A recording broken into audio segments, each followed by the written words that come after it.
How's it going, guys? Wow, that was exciting. Not exactly what I meant to happen. Let's see if we can fix this real quick. Hmm.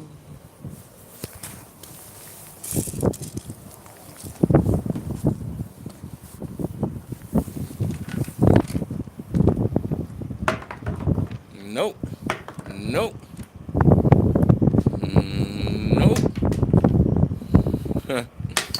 Oh, this sucks. Okay, maybe. Alright, that'll do it. Now I look like an idiot. As soon as I start my video, my cup slides and my phone falls down. Rewind it a few seconds, and you see that. It's pretty funny. So, talk about bathroom decor.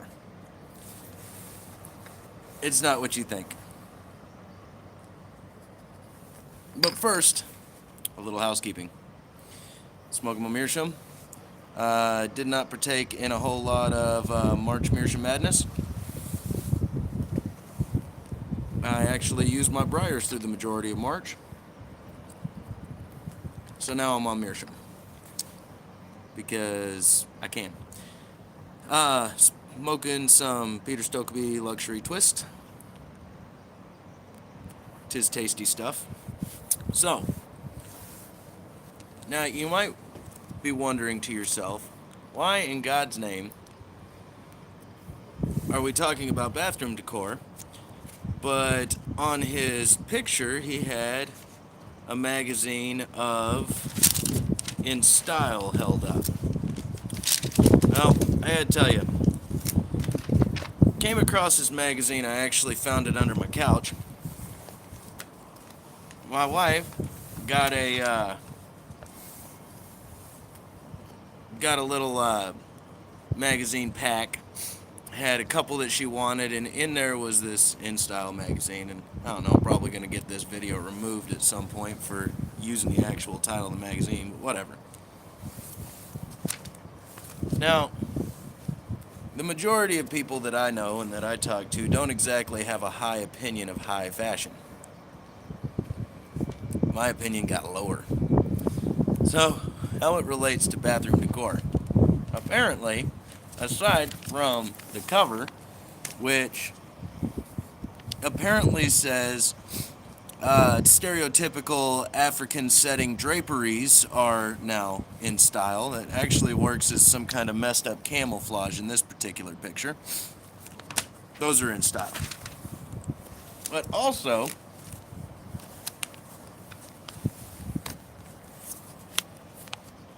shower poofs are in style. Stop it, wind.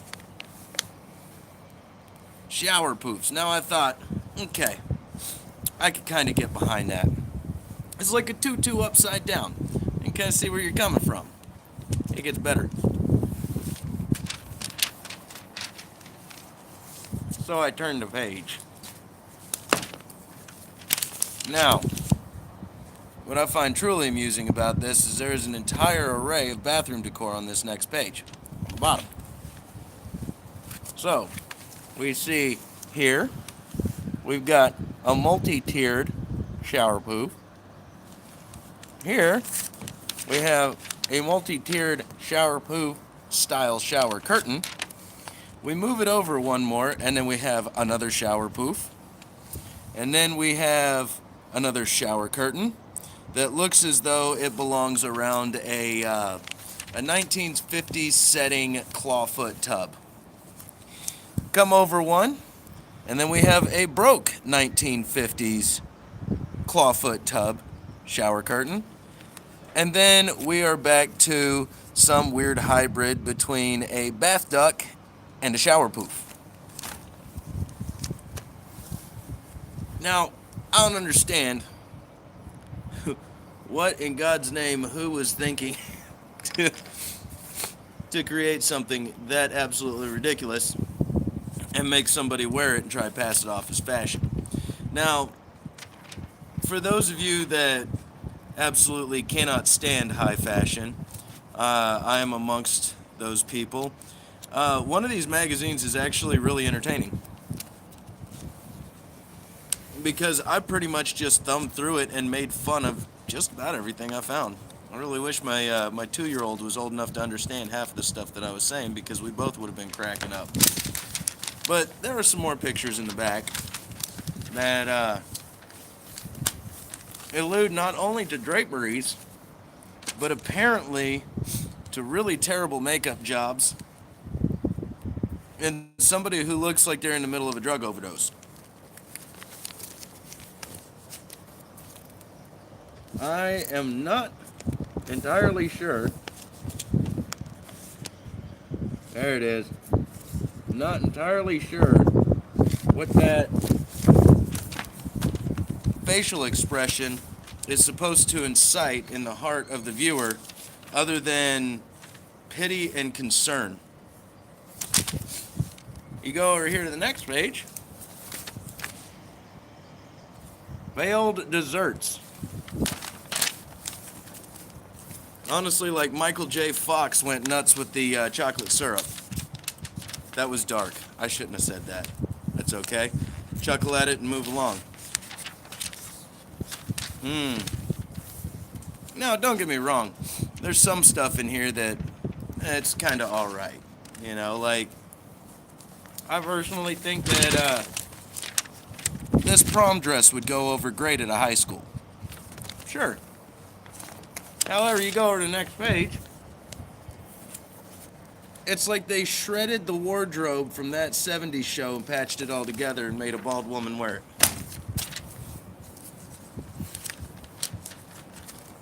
I'm sorry, I'm in the kind of mood to just make fun of stuff today, so it wouldn't hurt my feelings if you left. We have the rippled tea garden. And get behind that one.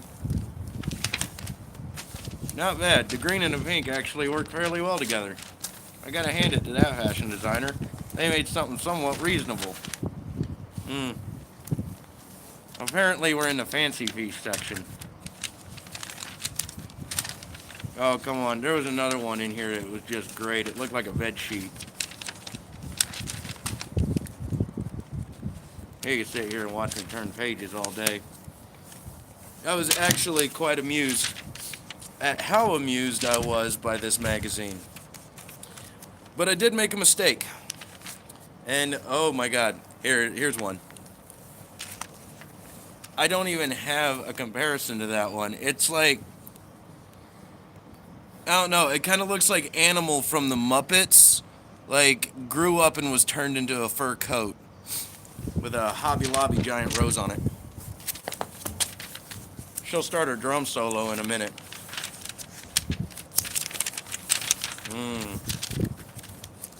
Oh god, I gotta find this bed sheet. It's perfect.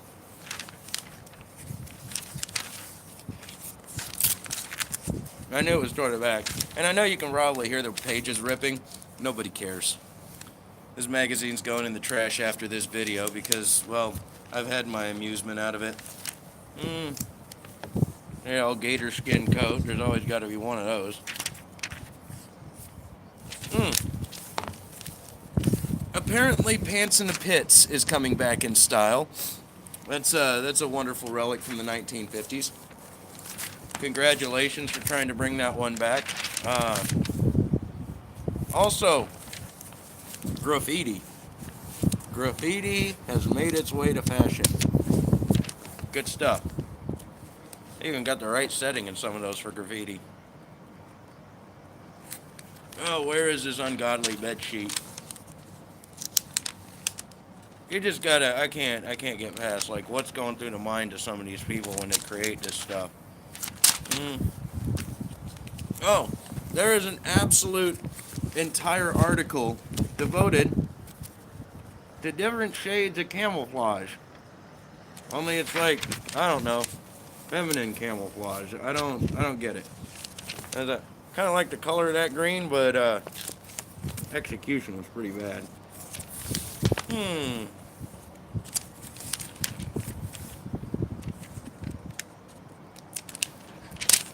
Oh, this one must have been the shower poof in its infancy. I don't know who hangs out with flamingos on a tennis court, but more power to them. Sounds like it could be fun, I suppose. Is anybody else weirded out by, like, how twitchy birds are? Tactical dinner party. Tactical tea party. It's both stylish and practical. You can hide from your enemies and look good doing it. So, Plug, did you get your care package yet? Should be there anytime.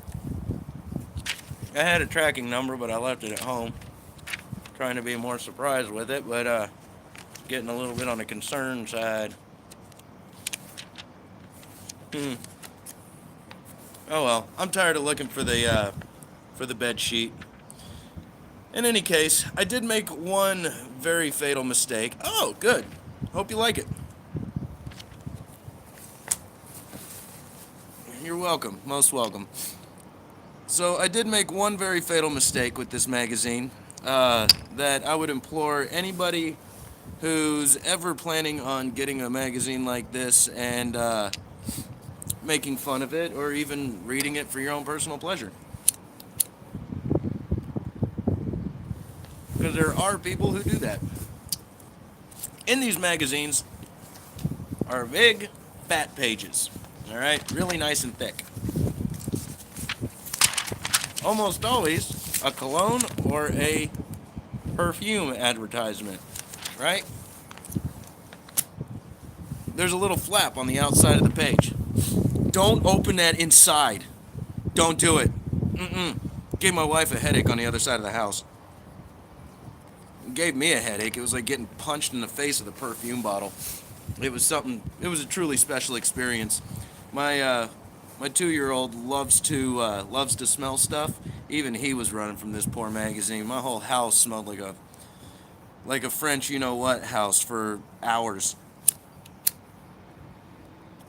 I don't know how they get that much smell to stay in a little tiny piece of paper like that, but I could probably think of more practical uses for that, like, I don't know, maybe sealing the smell of a dumpster under the freaking lid. The technology that they use to keep this stuff into paper that's something truly special. So, that's pretty much my rant on bathroom decor.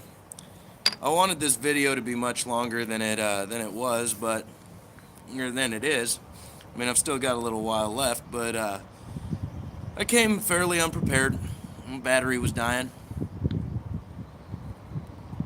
so I got about another 30%. I've used about 10 since we started this wonderful adventure.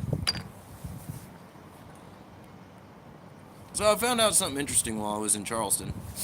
I have a Tervis, coincidentally, the one that my phone is leaning up against.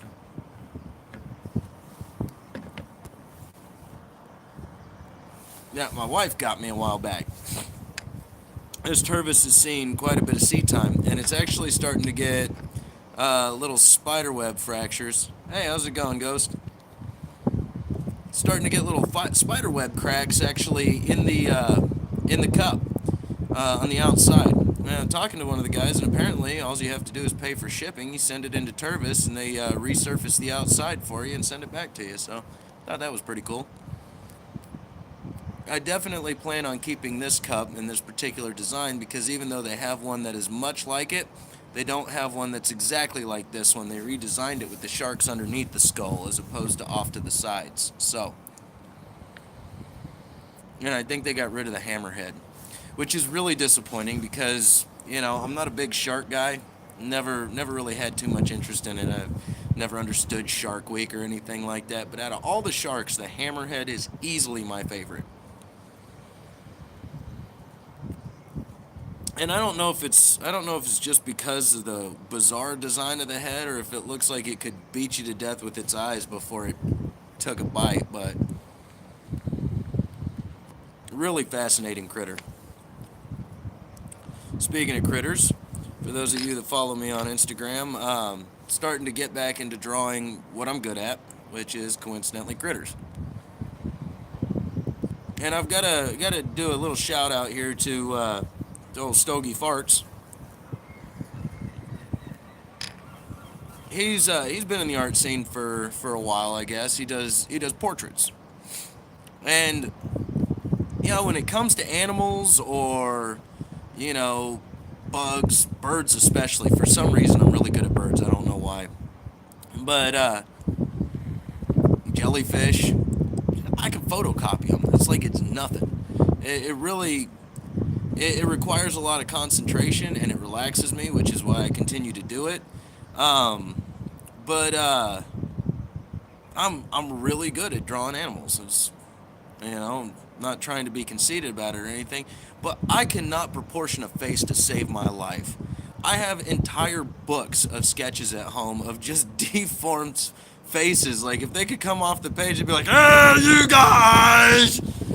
Yeah, they're pretty awful. His eyes are always offset. The mouth is out of focus. It's the shadow that comes right down here on the underside of the lip. It always looks like somebody got a piece of jewelry hanging out of their septum. Absolutely awful. I mean, I even put up a couple of pictures of my failed faces on my Instagram page. If you want to go and check those out, they ain't pretty. And those are actually some of my better failed faces. The one that I did with the guy of the half mask, for those of you that watch anime, it's the Ichigo. I was able to portion that face pretty good because well, I only had to do half of it. So yeah, I'm glad you like it. I figured you liked that one because you said something about it at one point. So I figured to send it down to some. I mean, it's not like I look at it on a regular basis. So I've tried multiple different method, and I don't really have too much trouble with hands either. Like they always wind up just a little bit stumpy. I never make the fingers quite as long as I should, so they wind up a little bit stumpy. But hands have never really been too big of a problem for me. The faces, I can't line it up right. I can do individual facial features like it's nobody's business. I can draw individual noses, I can draw individual eyes, mouths, teeth, whatever. But when it comes to placing them on the shape of a face, something happens, something clicks in my brain, and it stops working.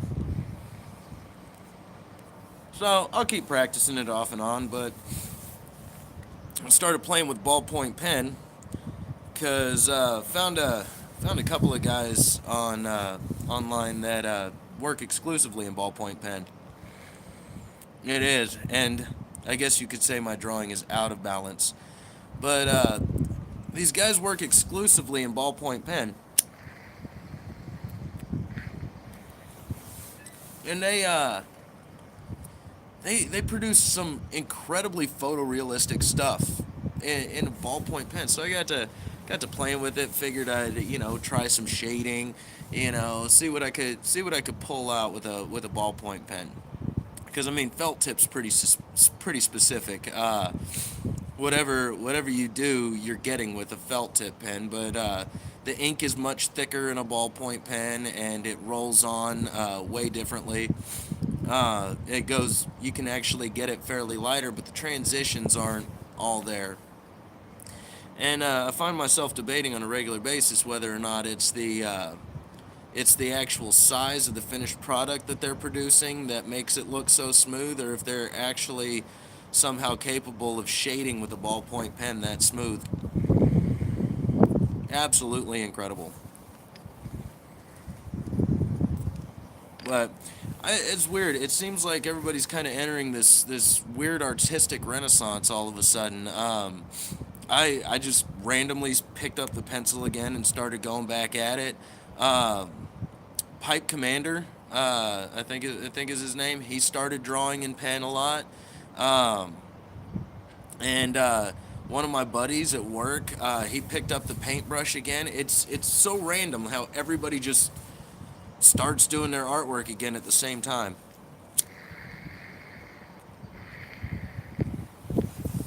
I mean, I'd never seen anything the Pipe Commander had done, with a pen until like all of a sudden he was turning out one, two, three drawings a day. And then my buddy at work that paints, he hadn't touched a paintbrush in probably 5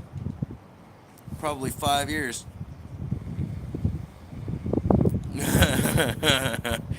Either that or the director of the Goonies. Maybe something out of a Tim Burton movie, but Cubism is actually relatively difficult to get right because you have to take such abstract shapes and make it coherent. And that brings me to Yardism's video that he did yesterday. It was yesterday on the willow tree. And I put up a comment down below, and it was like, he really likes them. He thinks they're really good paintings, and everybody's entitled to their own opinion. That particular style of painting, I've always had kind of an issue with, and it's not because it's necessarily bad. I just feel like it's thrown together.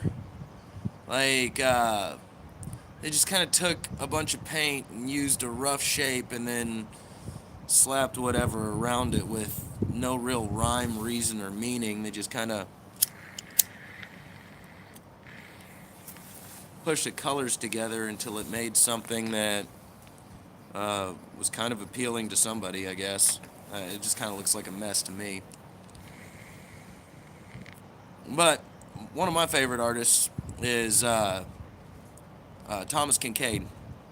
I know he did a lot of stuff with Disney, and he's kind of a cliche when it comes to the artwork. But if you ever look at his work really closely, because on the outside it's got incredible, impeccable realism, absolutely incredible. But if you actually look at it really closely, and you start diving like deep down into like the flowers or the structure of the buildings or whatever, it's not really coherent at all. He has this knack for drawing realism out of incredibly minute abstract details. The only way you're ever going to see that is on like a high def print or on like an original. It's the only way you're ever really going to see it. I first noticed it ran across Thomas Kincaid Museum while I was in Temecula, California, and they had high def prints in there. They were selling for like $600, like $600 for a print. I'll go buy a puzzle at the dollar store and glue it together. But they're absolutely gorgeous, absolutely freaking gorgeous. How much abstract is actually in those seemingly realistic paintings. And he works in Disney characters with them, which is really impressive.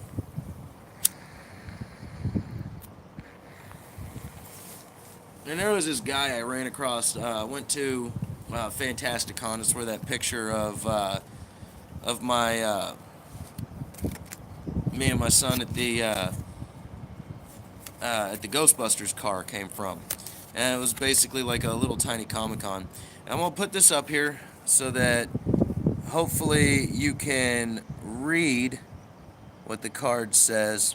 If not, I'll go ahead and read it out for you. It's Steve Jenks. He's www.scream, SCREAMPRINTS.com. Scream Prints. Now, I'm advertising for this guy because he did some of the most creative stuff I think I've seen in years. All right, but he takes horror characters and he puts them in incredibly inappropriate places. For example, Woody and Chucky, which I found greatly amusing. I can't tell how well these are actually coming out. You got the Finding Nemo characters and Dory and Jason with who is that? That was like the Peanuts Halloween, and then like the old farmers with I can't remember who that is. The Texas Chainsaw Massacre guy, I think. But I was overwhelmingly amused by the creativity of putting those incredibly inappropriate characters with well-known, wholesome cartoon characters. So that was good.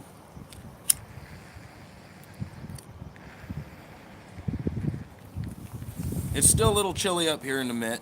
Obviously, I'm wearing the beanie and the coat, but it's starting to warm up.